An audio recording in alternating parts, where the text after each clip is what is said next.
Survey भवन्तु सुखिनः survey Santu निरामया survey भद्राणि पश्यन्तु मा कश्चित् दुःखो भाग भवेत्। ओम शान्ति ओम शान्ति ओम शान्ति। मेरो नाम डाक्टर प्रेम शाह। म पतञ्जलि योग समिति लुम्बिनी प्रदेशको प्रदेश प्रमुख। भर्खरै मात्र म त्रिभुवन विश्वविद्यालयबाट सहप्राध्यापकमा निवृत्त भएको छु। मेरो मूल पेशा समाज सेवा र योगको माध्यमबाट सबैलाई स्वस्थ बनाउने, समृद्ध बनाउने र सबैमा शान्तिको कामना गर्ने मेरो उद्देश्य रहेको छ।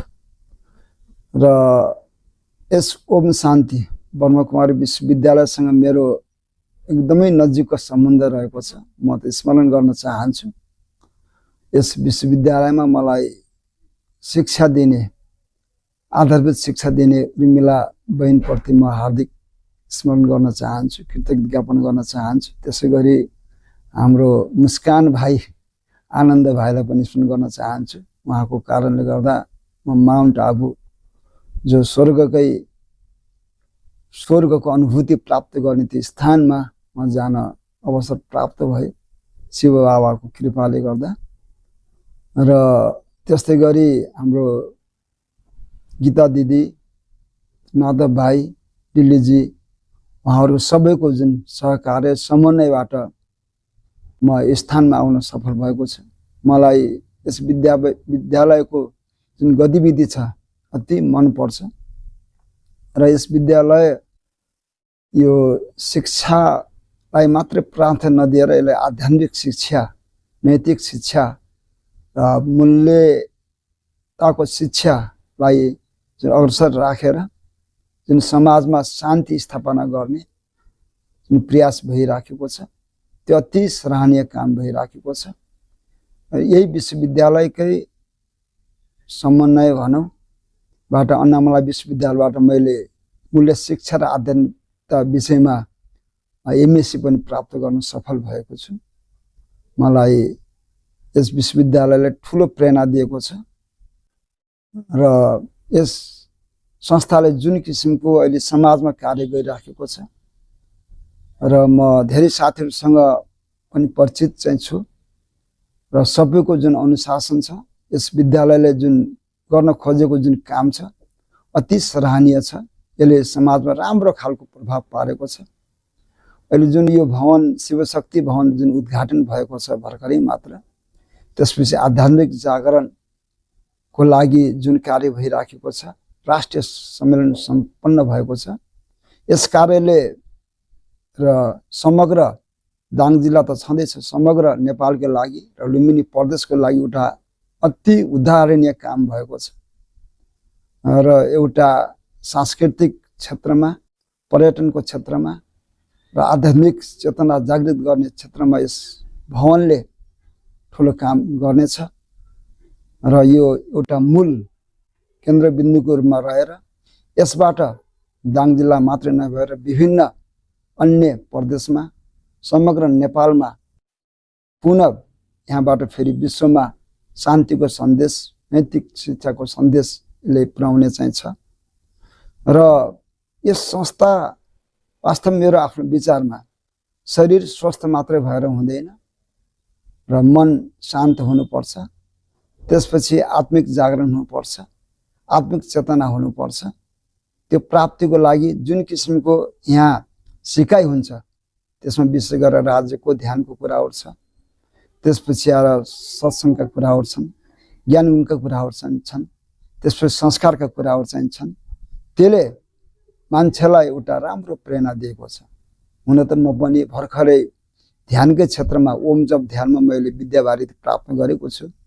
ध्यानका विधिहरू थुप्रै छन्, विश्वमा धेरै छन्। त्यसमध्ये अहिले जुन राजयोग ध्यान र सर्वश्रेष्ठ ध्यानको रूपमा लिइन्छ र यस ध्यानको माध्यमबाट भगवानसँग जुन अदृश्य शक्तिसँग कनेक्सन गर्ने र सहज सरल माध्यमको रूपमा मैले महसुस गरेको छु।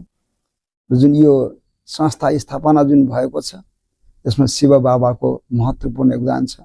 म उहाँलाई पनि हार्दिक हृदयदेखि स्मरण गर्न चाहन्छु। र यसले साँच्चीकै समाजमा एक किसिमको प्रत्यक्ष र अप्रत्यक्ष रूपमा एउटा राम्रो वातावरण सृजना गरेको छ र ओम शान्ति भनेपछि मान्छेको दृष्टिकोणमा र राम्रो प्रभाव परेको छ र सबैमा एउटा सहनशीलता, धैर्यता, मानवता, सेवा, त्याग हुन्छ भन्ने प्रभाव पारेको छ। त्यस्तो खालको नराम्रो सोच, नराम्रो व्यवहार समाजमा चाहिँ हुन पाएको चाहिँ छैन। यसले एउटा संस्थाको माध्यमबाट विभिन्न कार्यक्रमहरू माउन्ट आबुमा जुन लैजाने कार्यक्रम गरिराखेको छ र त्यसमा विभिन्न खालका तालिमहरू, शैक्षिक तालिम मात्र नभएर विभिन्न स्तरका तालिमहरू जुन हुन्छ शैक्षिक क्षेत्रको उसमा, आध्यात्मिक क्षेत्रको उसमा, प्राविधिक क्षेत्रको उसमा, त्यसले एउटा राम्रो खालको प्रभाव पारेको छ। त्यसकारण यसको विश्वविद्यालयको एकदमै उज्जवल भविष्यको मैले कामना गर्न चाहन्छु र म एउटा पतञ्जलि योगपीठको अथवा पतञ्जलि योग समिति लुम्बिनी प्रदेशको र प्रमुख भएको नाताले र हाम्रो उद्देश्य लक्ष्य एउटै हो। हामी सबैको लक्ष्य शरीर स्वस्थ राख्ने, मनमा शान्ति ल्याउने, आत्मिक जागरण गर्ने र त्यसपछि आत्मशान्ति ल्याउने र आध्यात्मिक चेतना जगाउने हो। थोरै केही बाटो फरक होला तर हाम्रो लक्ष्य एउटै हो। त्यसकारण जब यो संस्था स्थापना भएदेखि नै म पतञ्जलिमा एउटा पदीय दायित्वले जिम्मेवार भएको व्यक्तिले यससँग हाम्रो एकदमै राम्रो सहकारी भइराखेको छ। यस सहकार्य गर्नमा हाम्रो माधव भाइको एकदमै महत्त्वपूर्ण भूमिका रहेको मैले महसुस गरेको छु।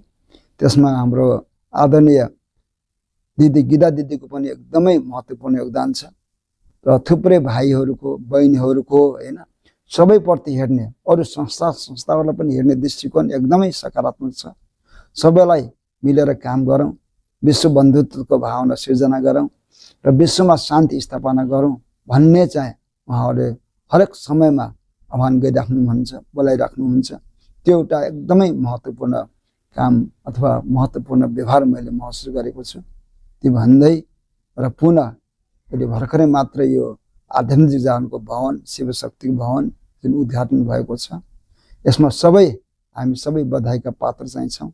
हामी सबैजना मिलेर यस समाजमा शान्ति स्थापना गरौँ, त्यसपछि भाइचाराको नारालाई अगाडि बढाउँ।